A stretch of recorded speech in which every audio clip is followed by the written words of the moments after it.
Autre crainte, le retour de pratiques à risque, notamment le chemsex. C'est notre mot du jour. Cela signifie en anglais sexe sous l'emprise de la drogue. Rien de nouveau, sauf que cette pratique est de plus en plus répandue dans toute l'Europe, notamment au sein de la communauté homosexuelle. Un phénomène amplifié par l'utilisation de drogues puissantes achetées directement sur Internet et par les applications de rencontres. Emmanuel Michel, Dimitri Sikiotakis et Hélène Camille. Une fois par semaine, Jérôme et Loïc, membres d'une association de prévention santé, parcourent les lieux où se rencontre la communauté homosexuelle lilloise. Dans ce bois, les deux hommes recherchent des indices de pratiques sexuelles à risque. Tiens, rien. Il y a probablement eu un acte sexuel, mais il n'y a pas de préservatif. Un peu plus loin, ce sont des aiguilles et des injecteurs qu'ils vont retrouver en nombre. Le signe d'une pratique sexuelle qui inquiète ces acteurs de la prévention.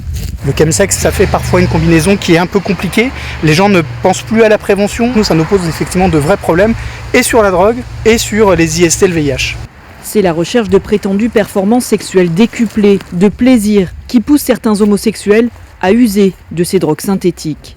Des pratiques dont a été témoin ce jeune homme, rencontré lors d'une action de prévention de l'association. Les gens en fait sont plus désinhibés, se lâchent plus facilement, ils font moins attention à ces choses-là. Surtout selon les drogues qu'ils prennent, en fait, ce qui assomme. Et là, en fait, ils perdent soit à moitié connaissance. Par chez moi, en Haute-Savoie, c'était très répandu.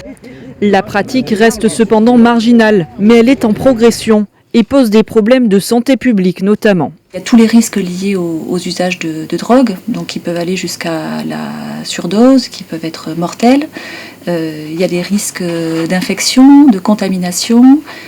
Au plan psychique, autant il y a une grande euphorie pendant les sessions chemsex, cette euphorie elle peut être suivie d'une grande déprime, d'un épuisement, et aussi au plan social, ce que décrivent les personnes, c'est parfois un isolement progressif par rapport à leurs amis, par rapport à leur famille, voire des difficultés aussi dans leur travail. Donc il peut y avoir des formes de désocialisation importantes. Tous les acteurs de la prévention se mobilisent pour informer les communautés les plus exposées. Chaque année en France, 6 000 personnes contractent le virus du sida.